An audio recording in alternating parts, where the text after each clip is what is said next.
Recording in progress. ॐ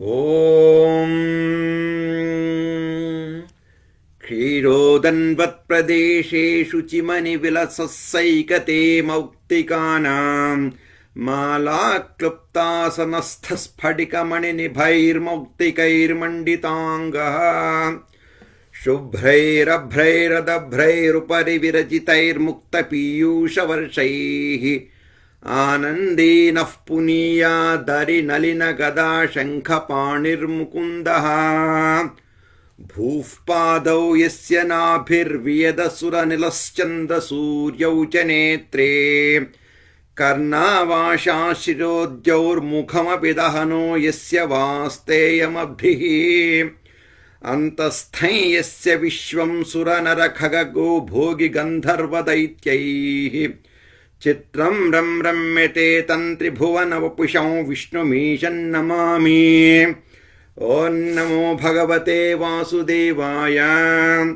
शान्ताकारं भुजगशयनं पद्मनाभं सुरेशं विश्वाधारं गगनसदृशं मेघवर्णं शुभाङ्गं लक्ष्मीकान्तं कमलनयनं योगिहृध्यानगम्यं वन्दे विष्णुं भवभयहरं सर्वलोकैकनाथं मेघश्यामं पीतकौशेयवासं श्रीवत्साङ्कं कौस्तुभोद्भासिताङ्गं पुण्योपेतं पुण्डरीकायताक्षं विष्णुं वन्दे सर्वलोकैकनाथं